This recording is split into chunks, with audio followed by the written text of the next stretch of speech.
Hi, Robin here, Angel Happiness, and today I want to talk about divine guidance.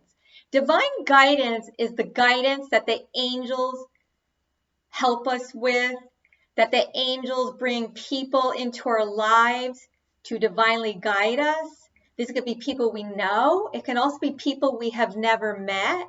So let's say, for example, you have been worrying about something in your mind, you've been anguished over something or was filled with fear about something, and all of a sudden somebody, perhaps you've never even met before, or maybe it is someone you know, but they start speaking to you about that exact thing you've been worrying about or going over back and forth in your mind, yet they had no idea you were even thinking these thoughts because you never shared it with them or anybody else. That is divine guidance. That is our angels wanting to help us by eliciting humans to come to us and to guide us. So, for example, one time I was wanting to purchase a car. And I really do not like dealing with car salesmen because most of my experiences has been that they've been very pushy and it makes me uncomfortable. So before I was going to go purchase a car, I had an idea in my mind of the type of car I wanted. And I said to my angels, please guide me to a dealership where I will really like the people who work there, where they will be very honest and very transparent, and where they have a phenomenal service department in which they will be very honest in the service department. And please bring to me a salesperson who will be non-aggressive, non-pushy. He'll be very kind and very patient with me. And I said, thank you, thank you. So I had three different dealerships in my mind, and I literally got in my car. I wasn't sure which one I wanted to go to first because honestly, I didn't want to go to all three. I just wanted to go to one. So I got in my car, put my hands on the steering wheel, and I said, okay, angels, please just guide me.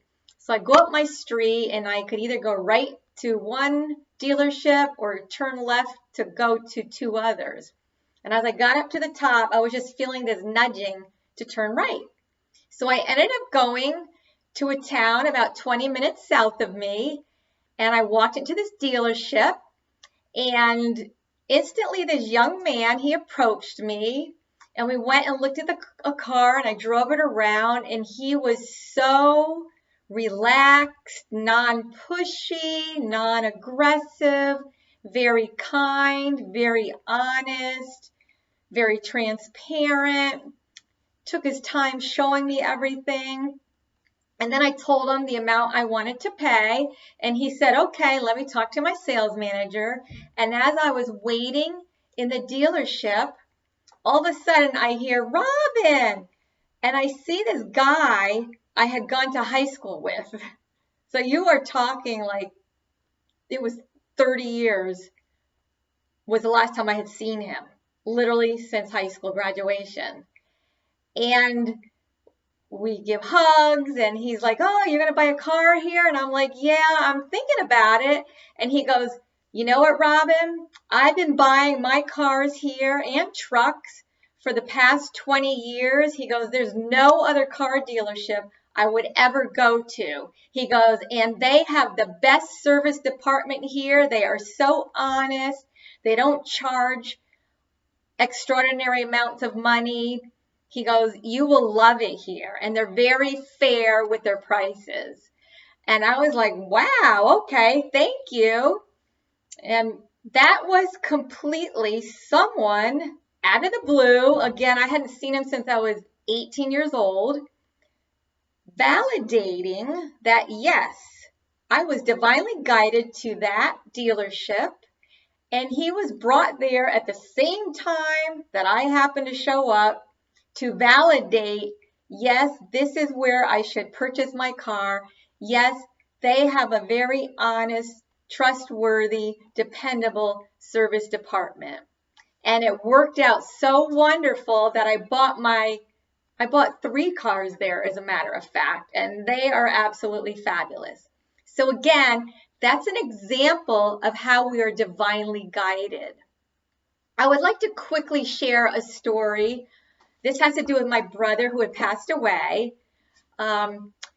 He passed away about 8 years ago, but after he passed away, and it was quite a shock, it was sudden. He wasn't sick, so I was really devastated and beside myself because I kept saying in my mind, would I be feeling less guilt? Would I be feeling less, pain if I had been able to say goodbye to him? Because, boom, he was just gone. We talked the day before, and then the next day he was just gone. And I kept going over and over for like 2 weeks in my mind. It was really eating at me. Maybe if he got sick, it would have been better. And I could have sat by his bed and talked to him and said goodbye and let him know how much I love him and had closure. But then again, I wouldn't want him to suffer. And I'm sure going quickly is for his best. But would I be feeling just as horrible if I had that time with him to say goodbye? And as I said, I kept going over and over in my mind, playing this out, and it was just eating me inside. So one day I was at my brother's home, and I'm standing in the parking lot by his car, and this woman shows up, and she was a little bit younger than me. Never met her before, never saw her before, and she said, "Hi, are you the sister of the man who passed away?" And I said, "Yes." I go, "Did you know my brother?"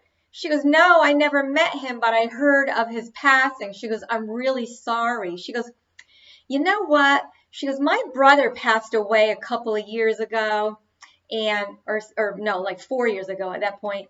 And she said, he died suddenly." She goes, "I was so distraught, and I kept saying to myself, I wish I had extra days to say goodbye to him, to, talk about memories and childhood and tell him again how much I love him."